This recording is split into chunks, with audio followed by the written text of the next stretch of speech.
Laiks ir viens no mūsu visdārgākajiem resursiem, un to nekādīgi nav vērts šķiest uz lietām, tādām piemēram kā domāt, ko par mani cits pateiks vai padomās. Tam nav nekādas nozīmes.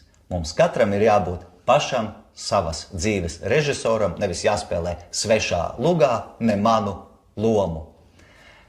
Sveiciens visiem! Šodien studijā, Apziņas espreso studijā, esmu es Edgars.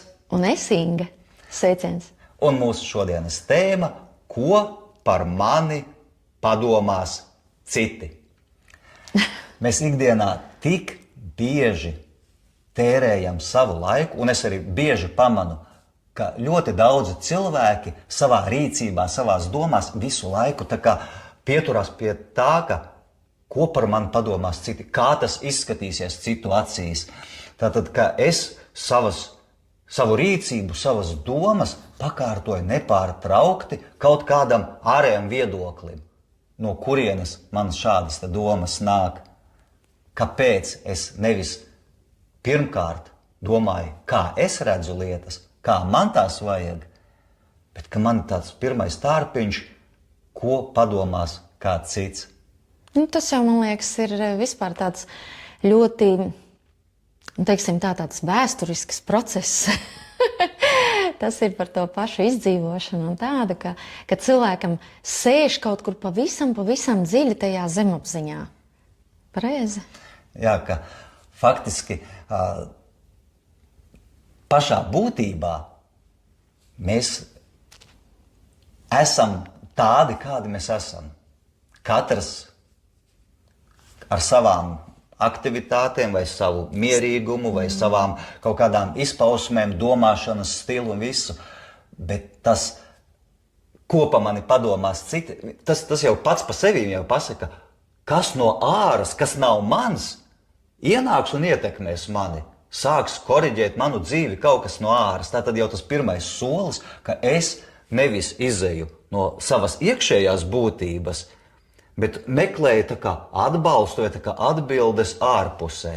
Bet, Klau, man pat šķiet, ka tas ir tāds, ka tu tā kā nepieļauj to domu un neļauj sev būt sev.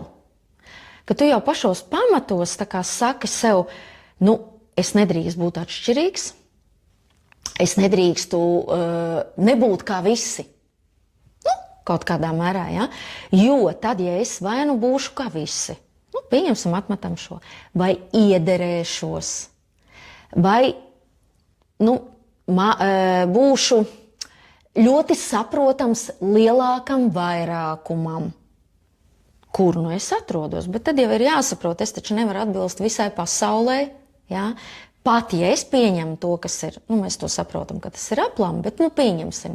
Es pieņemu, ka lai es izdzīvotu, un mans zemapziņas programmas tā kā saka, lai tu izdzīvotu, tev ir jāpielāgojas. Kaut kādā mērā jā, bet vienalga es kaut kādā sabiedrībā, tā vienalga būs kaut kāda ierobežota sabiedrība. Jebkurā gadījumā, ne jau visai pasaulē, es varu pielāgoties. Ja? Un tad ir jautājums, kāpēc, ja es pielāgojos šai, sevi ierobežoju vismaz tādā mērā, ka tas nozīmē, ka man visu laiku ir jābūt tikai šai sabiedrībā.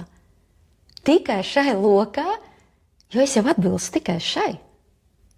Es izēju kaut kur citur, es jau atkal neatbilstu, un es atkal esmu stresā un atkal mēģinu pielāgoties.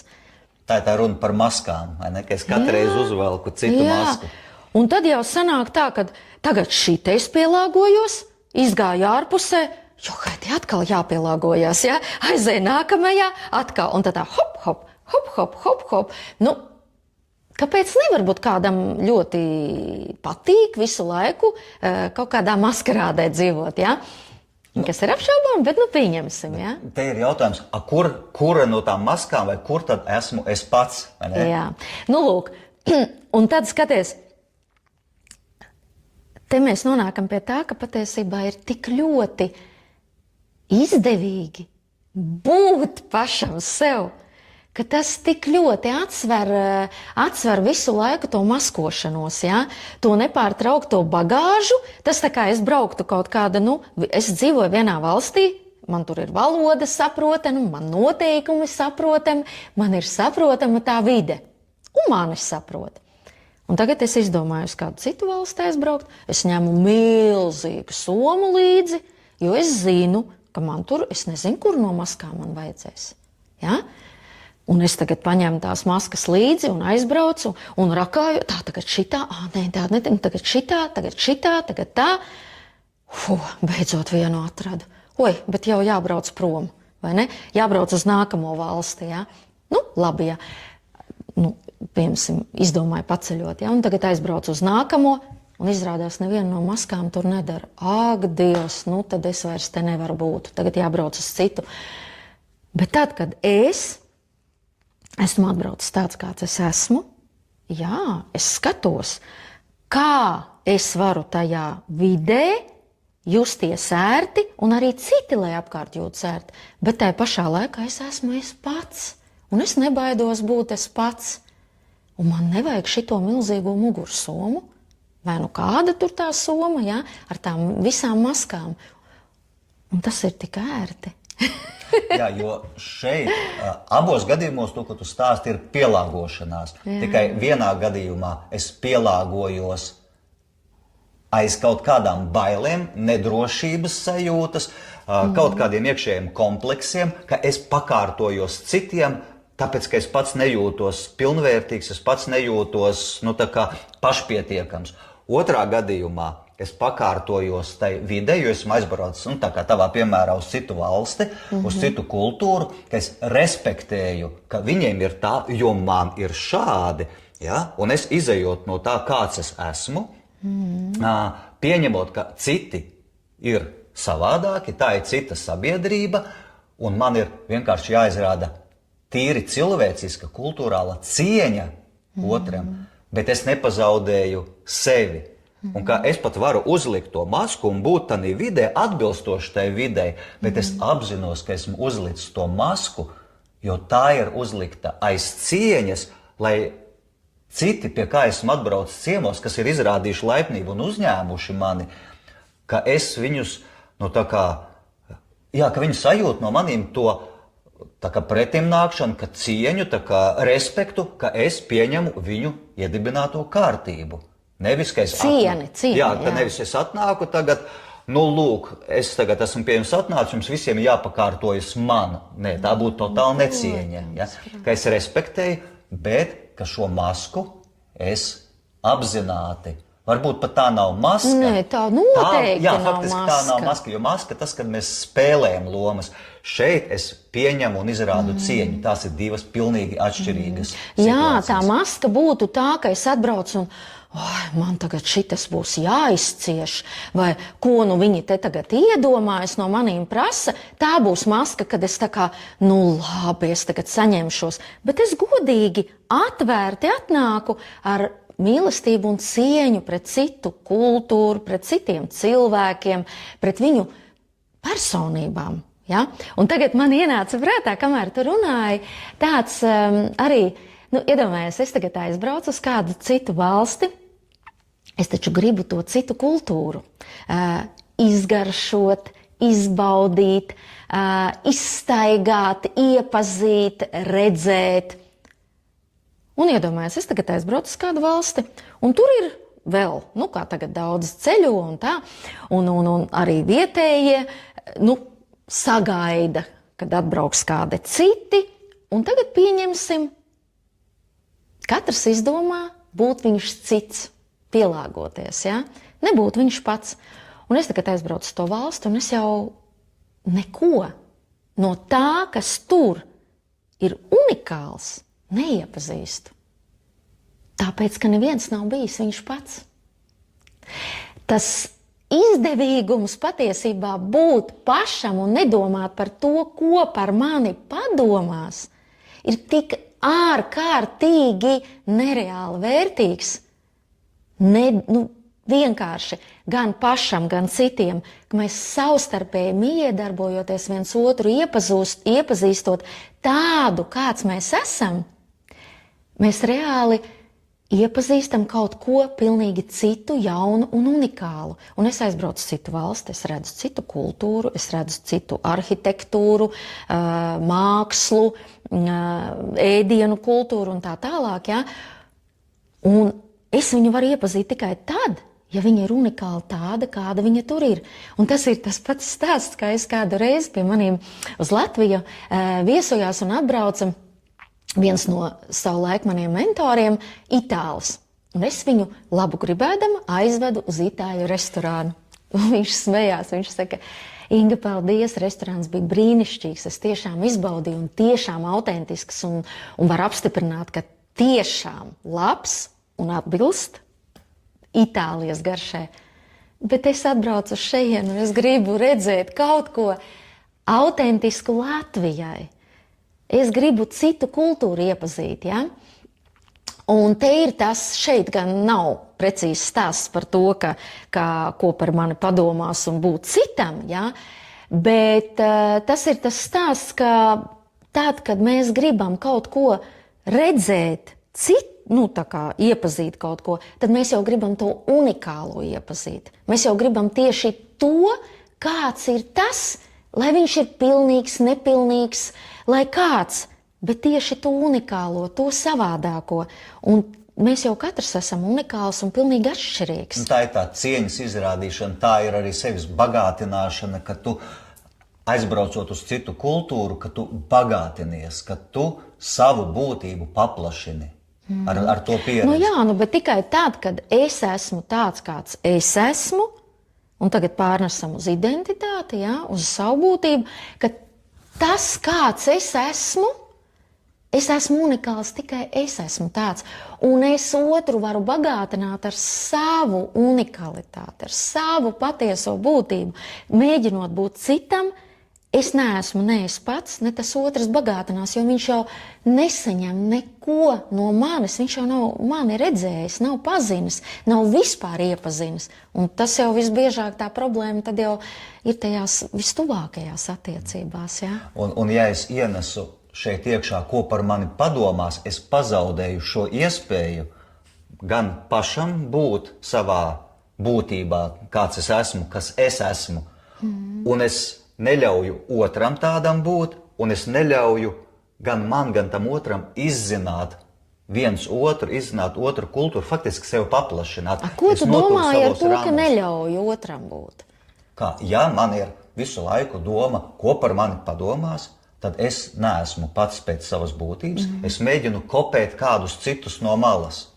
Un tad, ja esmu sarunā ar kādu citu cilvēku, un ja es visu laiku domāju, ko viņš par mani padomās, man vajag rīkoties tā, lai viņš par manīm padomātu, ka es esmu labs, vai ka viņš man pieņem, vai ka iederties. Jā, ka es tur iedaros. Ja? Šeit nav runa par to cieņas izrādīšanu. Ja? Šeit ir runa par tām bailēm, kas mums liek būt ne mums pašiem, ne mums kā personībai. Tad tam otram, viņam jau arī galu galā, ko viņš no tevis iegūs, ja tu visu laiku tikai kopē un faktiski baro viņa ego, ka viņš tagad var, redz, es te tagad nospiedīšu otru, tas otrs visam man piekrīt un es varu spīdēt. Tas tāds narcisa sindroms, no kā neviens neko neiegūst. Ja?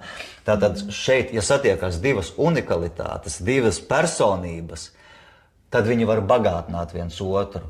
Ja sastopās divi, ko viens par otru padomās, jo arī tas narcis piepūties, viņam taču tas ir primārā lieta, kas viņam ir svarīga, ko par mani padomās.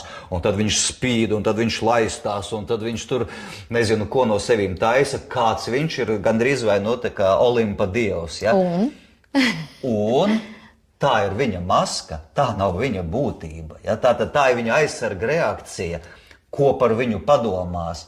Un šeit jau nav bagātināšanās. Šeit ir vienkārši vai nu izrādīšanās, vai pakļaušanās, un abi ir balstīti uz to, ko par mani padomās. Tikai vienam tā ir tāda deformācija, otram ir šāda. Un šādas deformācijas mums nāk, to, ko tu sākumā minēji, vēsturiski līdzi. Viņas nāk mums jau caur paudzēm. Un starp citu, latviešiem šī problēma, jāsaka tā, ir tā problēma, tas skar mūsu vēsturisko mantojumu, jo latviešiem visu laiku bija jāizdzīvo situācijās, ka kāds kungs tur, vai tas ir vācu barons, vai tas ir krievu tur cars, vai tas ir vēl nezinu kas, vai padomu laika čekis, ka mūs apdraud. Un, lai izdzīvotu, mums, latviešiem, bija vienkārši jāpielāgojās. Mums bija jādomā, kāda ir tā kārtība, pie kuras es varu izdzīvot. Ko par mani padomās, vai es esmu labais latvietis, kuru atstāt dzīvu, vai esmu sliktais, kuru vajag vienkārši, ietupināt cietumā, iznīcināt vai vēl kaut kā. Un latviešiem tas izdzīvošanas instinkts ir tik spēcīgs, ka mēs vēsturiski, iespējams pateicoties šim instinktam, mēs esam saglabājušies kā tauta, bet tas ir nācis arī ar savu šo te deformāciju, ar šo negatīvo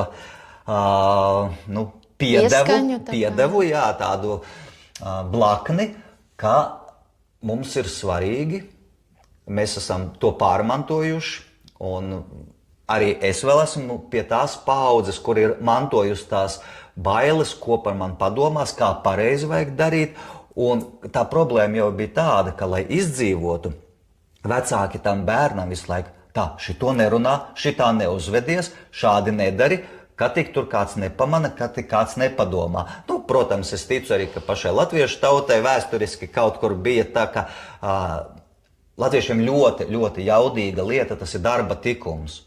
Un atlika kādam pārkāpt šo darba tikumu, tā viņu principā gan pavilka uz zoba, gan izsmēja, gan tur, teiksim tā, visādi varēja būt. Un tas arī dainās ir redzams, ka, tā kā, vai visādās apdziedāšanās, kur tā kā bišķi pavelk uz zobu to otru, kad tu tur slings vai vēl kaut kāds.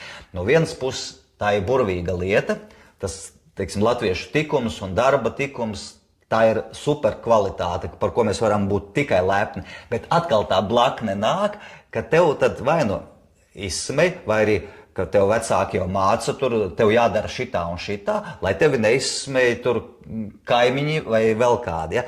Un ja tu tā nedari, tad tev tā kā jau sāk vainot, un tur vesela programma uzaug. Ja? Un te ir tas ārkārtīgi svarīgais moments, cik gudriem ir jābūt vecākiem, lai bērnu audzinātu kā personību, lai viņš spēj nošķirt, kur ir jāizrāda cieņa, kur ir jāspēj pareizi, teiksim, pielāgoties situācijai, lai tu izdzīvotu, lai tev vienkārši kaut kāda represīva vara neiznīcina.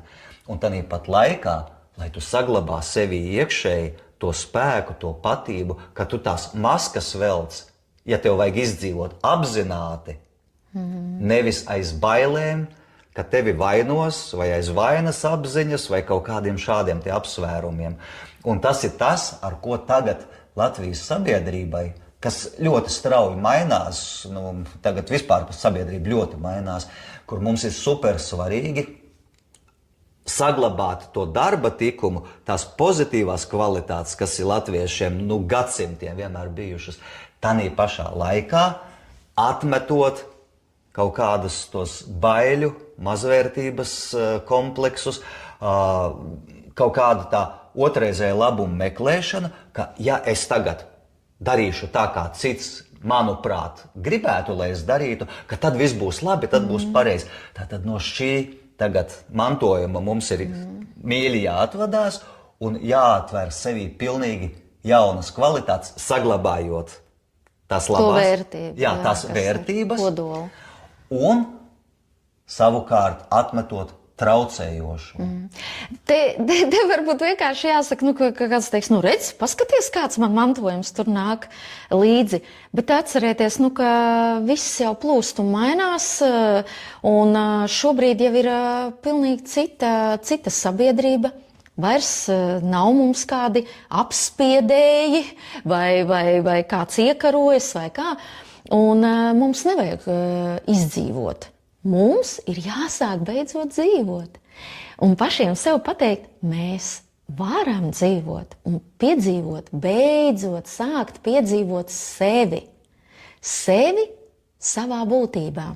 Un ieraudzīt, cik mēs patiesībā esam dažādi, cik mēs esam skaisti, cik mēs atveroties, noņemot šīs baiļu programmas, šīs izdzīvošanas, šī pielāgošanās, ka mēs varam būt arī jaudīgi, interesanti, dažādi, jebkādi. Ja? Un pat šeit un tagad mūsu zemē dzīvojot, nebraucot uz citām valstīm, mēs jau uzzināsim tik daudz interesanta. Mēs tik ļoti bagātināsimies viens caur otru, esot mums pašiem, bet sākot atvērt to savu būtību. Un paši pirmkārt noticot un ieraugot, cik mēs esam dažādi, interesanti un savādāki, nekā mēs esam pieraduši sevi redzēt vai izjust. Un tad, protams, neatmetam to, ka mēs iepazīstam un braucam un esam un tā tālāk, ja? Bet atceramies, ka arī citā valstī aizbraucot, tas šajā gadījumā ir domāts vairāk kā salīdzinājums, ja? Ka arī tur mēs jau aizvedam sevi tādu, kāds mēs esam. Ja? Un ja mēs aizvedam sevi ar to kompleksu, aizvedam ar tām baiļu programmām, lai vai kādā valstī mēs būtu, nomainot valsti, mēs nenomainīsim paši sevi un savu būtību. Un varbūt, ka kāds pat paliekot šeit, jo šobrīd tiešām ir ļoti aktuāli braukt uz citām valstīm, palikt citās valstīs un teikt, te jau Latvijā viss ir slikti. Ja? Bet šeit es nesaku, vai ir labi vai slikti. Es vairāk gribu pievērst uzmanību tam, ka tādi, kādi mēs esam, mēs jau pat šo vidi varam izmainīt, sākot paši ar sevi, izmainoties paši sevī, tādā veidā, ka nometot tās visas liekās programmas. Un tad, kad mēs saprotam, ka nedzīvojam no bailēm, no kaut kādas izdzīvošanas programmas, bet pilnvērtīgi, pilnasenīgi atveroties un pats sevi izzinot un apzināti pieņemot kādu lēmumu, ka tagad es gribu būt šāds, es gribu būt tādā tēlā. Tā kā mēs sievietes, piemēram, uzvelkam kādu tērpu un mēs jūtamies tā. Tas taču brīnišķīgi. Tad es sevi nezaudēju. Es varu pilnā mērā caur šo tēlu izpausties. Tā jau vairs nav sevis maskēšana, bet ļaut sev būt un mazāk domāt par to, ko tad tas cits par mani padomās. Atļauties būt sev. Kopsavilkot šodienas sarunu, mēs varam teikt, ka doma, ko par mani padomās citi, ir ar senām vēsturiskām saknēm. Mēs velkam sev dažādas maskas, lai katru reizi pielāgotos kādiem cilvēkiem, kādiem apstākļiem, kādiem notikumiem. Un tā no paaudzes uz paudzi caur bailēm mūsos turpina iet šī ideja, ko par mani citi padomās. Bet patiesībā šobrīd sabiedrība mainās. Un mums ir lieliska iespēja atmest šīs problēmas un šo mūsu vēlmi nepārtraukti domāt par to, ko tad par mums padomās. Un atbrīvoties no šīs baiļu programmas. Jo šobrīd jau nav vairs stāsts par izdzīvošanu. Un tieši tāpēc mums ir iespēja beidzot īsteni būt pašiem. Ar to mēs varam noslēgt šodienas sarunu, šodienas epizodi, taču šo sarunu mēs turpināsim nākamajās epizodēs. Uz tikšanos! Uz tikšanos! Tā!